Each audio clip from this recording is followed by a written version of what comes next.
Yo, what's good, people? It's your guy Bendu again, and today I'm back again, and I just want to talk about an experience I had today. Uh, for me to talk is politics as much as I do. Obviously, this is a political page. Um, I voted for the first time today. Yeah, oddly enough, today is the first time I voted.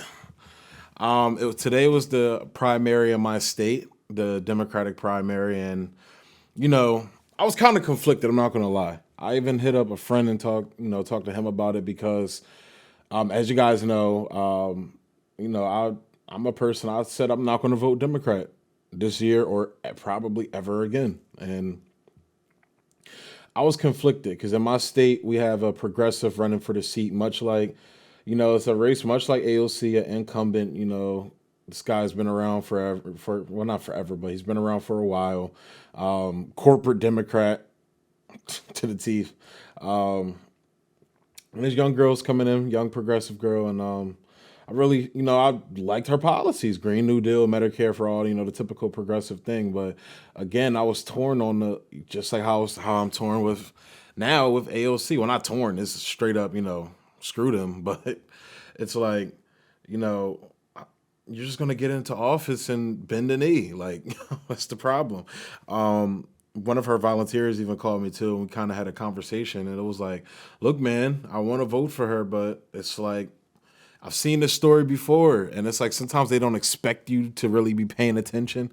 Like I felt like he was kind of shocked that somebody could actually have a substantive conversation with him about politics. But it's like, bro, like I watched Bernie Sanders bend the knee to Biden. I watched AOC, Rashida Tlaib, Ilhan Omar, all of these people that quote unquote speak out, which they do.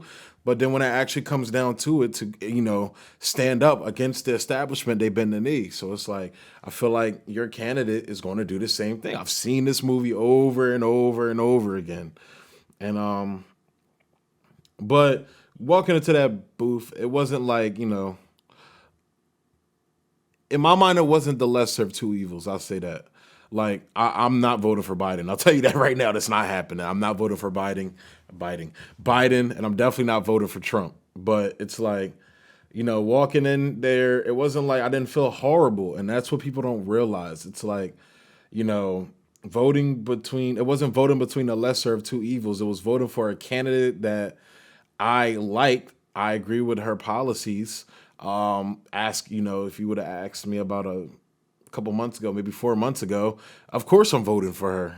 We got to vote for progressive Democrats, but it's like after the People's Party, how inspirational that was, and the possibility of Nina Turner running now, hopefully with the People's Party, not with the Democratic Party, with the People's Party. Um, yeah, it's like we got hope, kind of. We got a very slim thing shred of hope, and we got to cling on to that. And it's like, I felt like if I voted Democrat, I would kind of be throwing that hope away. But it didn't feel horrible voting for her. Yeah, that's basically what I wanted to say. Like, I was gonna write a script out and everything, but I wanted to just, talk to you guys off the dome. You feel me? Just raw, because it's like, I saw the people out there repping the corporate Democrat guy. I think the Republican primary was today as well, where I'm at, and it was just like going in there like, and I read up on a lot of the other candidates. Like I basically, I voted Democrat today because it was the Democratic primary, but I voted for the people that agreed with the policies I did. And it's like, it wasn't voting for the lesser of two evils, you feel me? It was voting for people who align with my views. And that's what I feel people don't understand about people like me who refuse to vote for Joe Biden. Like if Joe Biden was for Medicare for all, I wouldn't have a problem voting for him. If he was for Green New Deal, I wouldn't have a problem voting for him.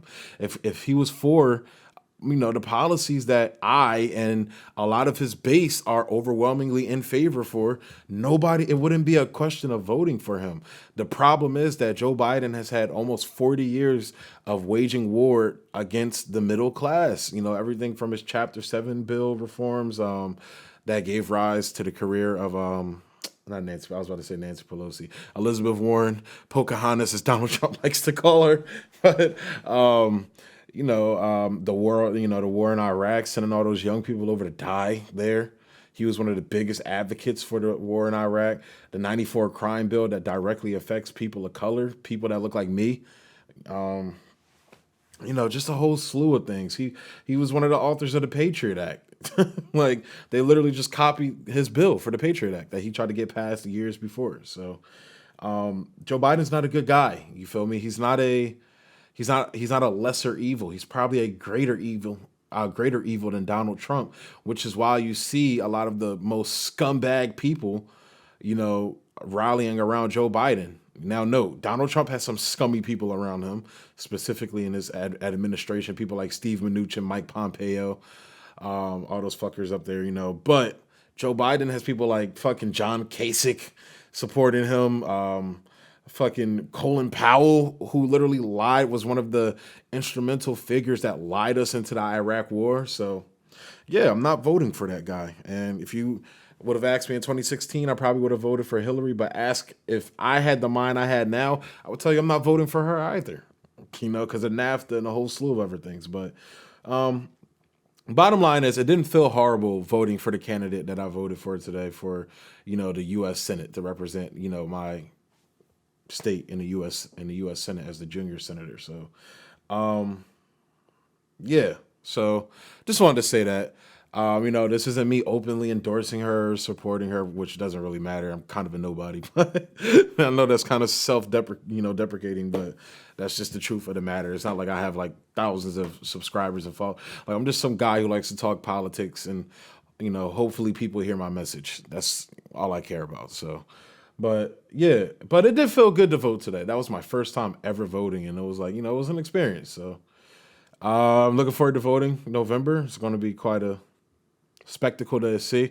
I'm also this is probably going to be one of the darkest videos I have coming up. Not this video I'm recording now, but I'm working on a new video where I'm going to be covering Whitney Webb's article she recently wrote. It's called Bipartisan something. You guys will see. Like I'm gonna do a post about it tonight on Twitter and IG. I'm blocked on Facebook right now for the next 2 days. I'll tell that story in another video as well. But yeah, so just wanted to get my quick thoughts on that, and let me know, how you guys are doing with the whole voting thing going on now, and that, everything going on. I read an article and I watched on the Hill earlier. Saga and Crystal were talking about it. They're trying to rip the Green Party off the ballots and everything. Where I'm at, that's how I'm trying to find news to find out if they were, what's going on with them here in my state. So, Democratic Party, they'll criticize Donald Trump and the Republicans for blocking the democratic process, but here they are doing it as they usually do. So, as always, like, comment, subscribe, and share. Emphasis on the comments, and hit that like button so YouTube knows that you're enjoying the videos. And yeah, thanks for tuning in. Peace. Be easy.